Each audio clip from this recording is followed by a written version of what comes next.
بسم اللہ الرحمن الرحیم۔ آج جو آپ کا سبق ہے وہ اللہ کے رسول صلی اللہ علیہ وسلم کی جو حدیث چل رہی تھی اس حدیث کا اگلا حصہ ہے۔ پہلے حصے میں بتایا گیا کہ سب سے بڑی نیکی اچھی عادتیں ہیں، اچھا اخلاق ہے، اور گناہ کیا چیز ہے؟ والاسم، اور گناہ ما جو ہا کا کھٹکے فی صدری کا تیرے سینے میں، وَكَرِهْتَ تو ناپسند کرے، أَن يَطَّلِعَ کے پتہ چلے علیہ اس کا، ناسو لوگوں کو۔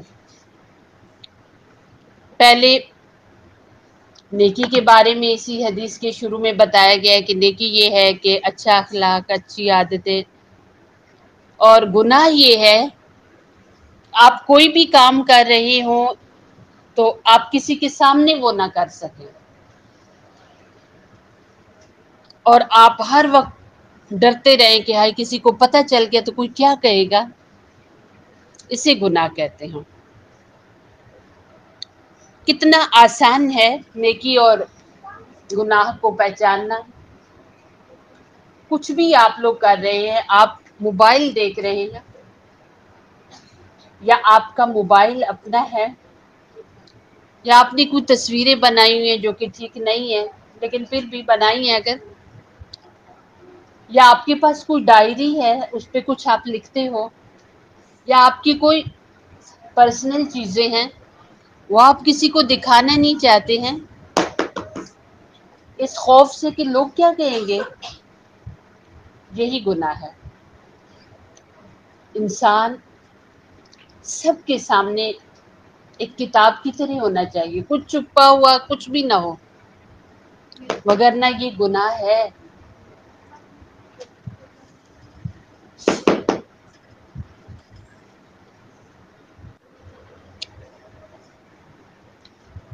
پہلے بھی بتایا تھا کہ وہ کام جو اللہ رب العزت کو ناراض کرے، اللہ کے نبی علیہ السلام کو ناراض کرے، اس کو گناہ کہتے ہیں۔ اور کیا گناہ ہے اس کی تعریف کتنے اچھے طریقے سے کی گئی ہے۔ لوگ اپنے آپ کو اتنا اہتمام سے غلطیوں سے بچاتے تھے۔ چلو نبی صلی اللہ علیہ وسلم کا دور تو بہت پاکیزہ تھا، وہ لوگ انہوں نے آپ علیہ السلام کے ہاتھ پر بیعت کی، آپ پر ایمان لائے، آپ کے سامنے رہے، قرآن ان کے سامنے اترا، وہ تو بہت نیک تھے۔ لیکن اگر انسان نیک بننا چاہے تو وہ اس دور میں بھی نیک بن سکتا ہے۔ دیکھو ایک لڑکی تھی اور وہ انگریز تھی،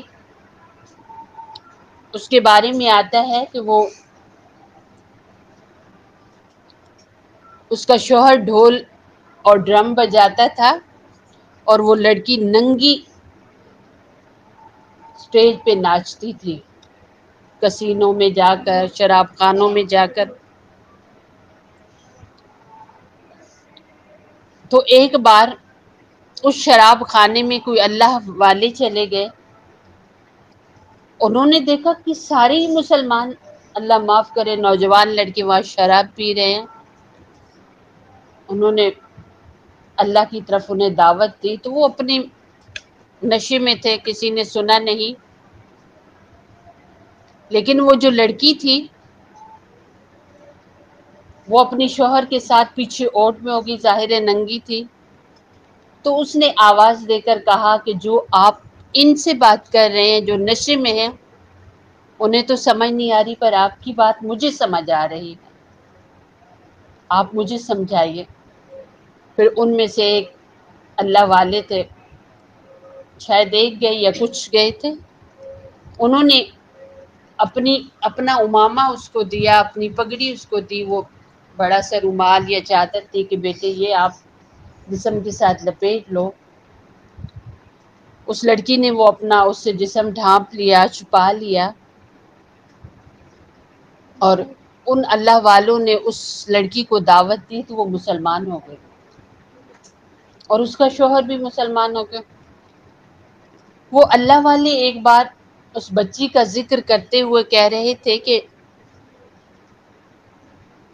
ایک بار اس کا کافی عرصے کے بعد مجھے فون آیا اور کہنے لگی، بہت رو رہی تھی، کہنے لگی کہ آج میں اور میرا شوہر سفر کر رہے تھے گاڑی میں اور رش بھی تھا اور کہیں جمپ آیا اور گاڑی میں بیٹھنے کی جگہ نہیں تھی، میں کھڑی تھی تو میرا جو ابایا ہے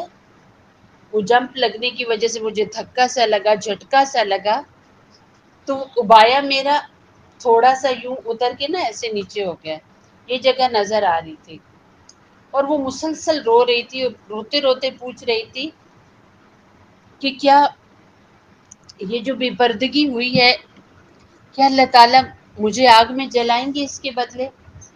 اور پھر رو رہی، اتنی رو رہی، کتنا اسے خوف اور کتنا اسے ڈر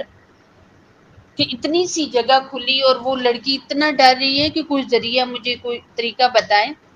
کہ میں اللہ کو راضی کروں کہ میری یہ جگہ ننگی ہو گئی تھی اور کہیں یہ جگہ میری دوزخ میں جلے گی تو نہیں۔ دیکھو ایک ایسا وقت تھا کہ وہ اس کے کپڑے ہی نہیں تھے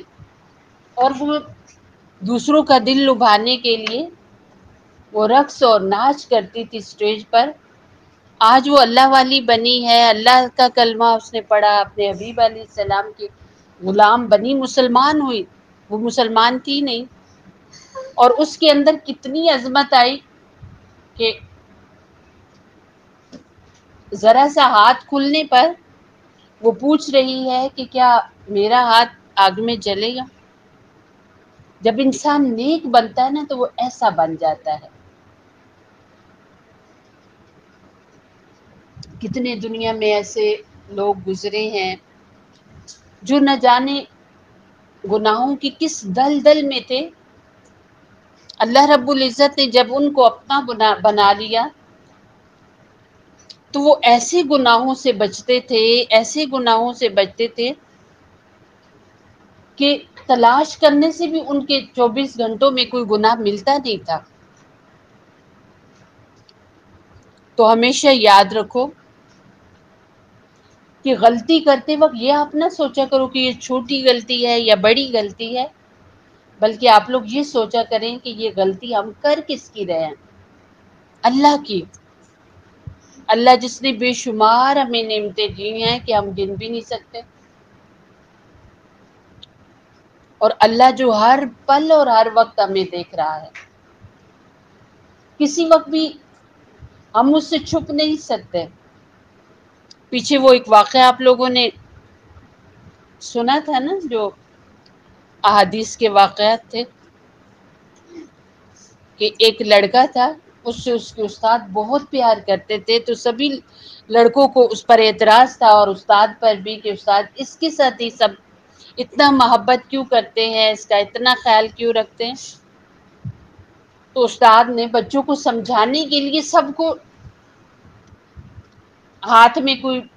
پرندہ دیا، مرغی دی یا کوئی اور پرندہ دیا حلال کے، جا کر ایسی جگہ ذبح کر کے لاؤ جہاں تمہیں کوئی دیکھ نہ رہا ہو۔ تو سارے چلے گئے، ذبح کر کے لے آئے، لیکن وہ لڑکا ایسے ہی پرندہ اٹھا کے لے آیا۔ استاد نے ہر ایک سے پوچھا، کسی نے کہا کمرے میں ہم نے اس کو ذبح کیا، کسی نے کہا ہم نے غار میں جا کر ذبح کیا، کسی نے کہا ایسی جگہ ذبح کیا جہاں کوئی نہیں دیکھ رہا تھا۔ اس لڑکے سے جب پوچھا تو اس نے کہا کہ میں نے تو سبھی جگہ، میں ایسی جگہ۔ آپ لوگ یہ سوچیں کہ ہم یہ جو کھیل رہے ہیں، اس وقت اللہ رب العزت کی طرف سے آواز آ گئی ہے، اللہ نے ہمیں بلایا ہے، اذان ہو رہی ہے، چلو اگر آپ گئے نہیں سن تو لیں نا اذان کو۔ آج اگر اتنے چھوٹی سی عمر میں آپ اذان نہیں سن سکتے تو بڑے ہو کر تو کبھی بھی نہیں سنیں گے۔ پھر تو بندہ بہت مصروف ہوتا ہے، کبھی گاڑی چلا رہے ہیں، کبھی بازار سے چیزیں لا رہے ہیں، کبھی بھاگ رہے ہیں، کبھی کہیں جا رہے، پھر تو فرصت ہی نہیں۔ آج ہے ٹائم، آج ہے بننے کا ٹائم، آج سے ہی بچیاں اور بچے عادت ڈالیں اپنی کہ ہم نے کسی پل اور کسی موقع پر بھی اللہ کو ناراض نہیں کرنا۔ اللہ رب العزت سے جڑنے کے لیے کون سی دعا ہے؟